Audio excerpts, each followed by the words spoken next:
to be with all of y'all here who've done so much good work for our country and for the people in our country, advocating, agitating, organizing, and mobilizing for single-payer health care. I want you to know that I believe we wouldn't be as close as we are to any kind of a change in our health care system. The biggest change since 1965 when we passed Medicare, if it hadn't been for the work that you all did and folks like Kay Tillow did and folks like Chris and Bob did and Jeff and Gene and so many friends that are here, including Joe Jerzak and Michael Leidy and others from the nation's newest national union, National Nurses United. Did I say it right? So proud of what they have done and what they're doing. It's just a real pleasure and honor and privilege for me to be with all of you who've worked so hard to change our country and worked so hard to take another step towards implementing the promise that is America. Let me start with a real quick commercial advertisement. Got a new book coming out next month called Getting America Back to Work. It's only 100 pages long. If you like what I have to say, you'll like the book. So look for it when it comes out. It'll be $12.95 on Amazon.com. And I'll come to you and sell it and sign it personally. So please look for that. Because the last decade, the first decade of the 21st century, was a disaster for America's working families. According to the Washington Post, the U.S. had zero job growth in the last decade. How bad is that? Every previous decade for the last 60 years had a minimum of 20% job growth. Working families suffered declining wages. That after 20 years of stagnant wages. Declining net worth of family wealth in spite of increasing productivity.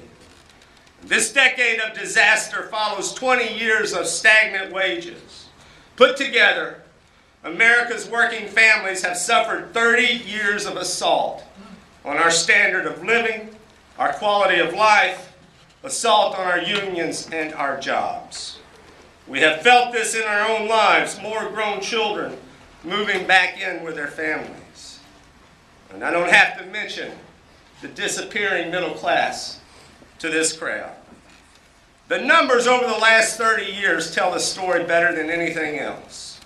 As you all know better than anybody, we now have 48, 49, 50 million Americans without health care.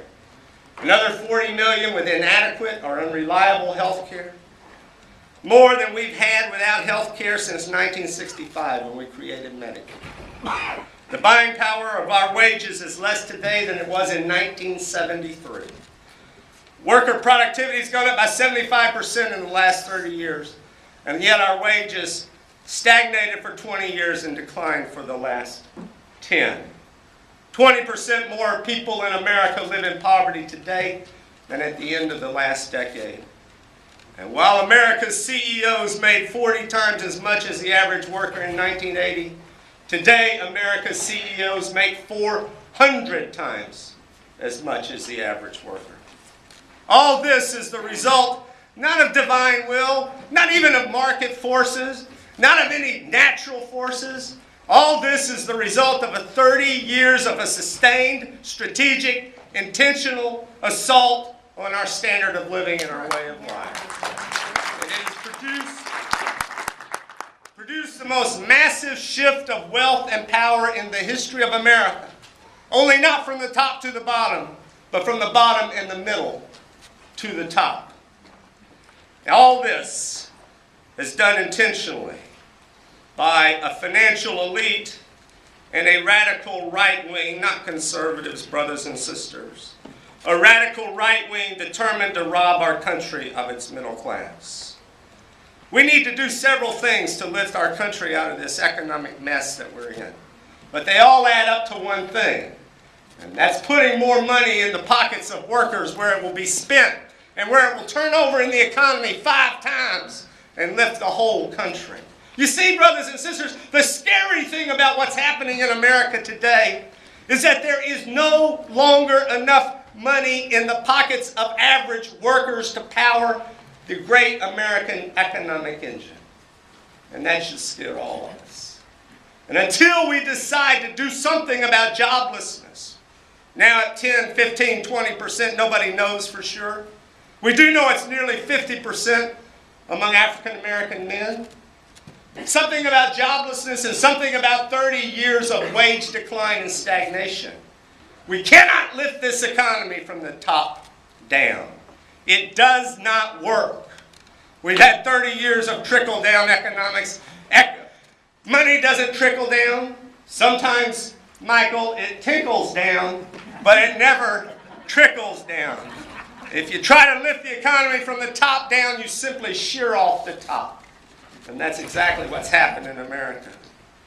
We have to rebuild our industrial and manufacturing capacity and create good union middle-class jobs.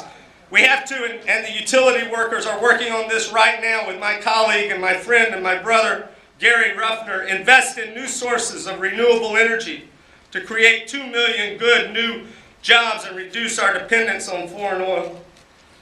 We have to restore the freedom of American workers to organize unions and bargain collectively. Did anybody ever see the day when they thought it would be such a controversy about whether or not workers should be able to form unions? And we have to reform our broken healthcare system, and with your struggle and your work and all of us together, we have to implement a single-payer health care system.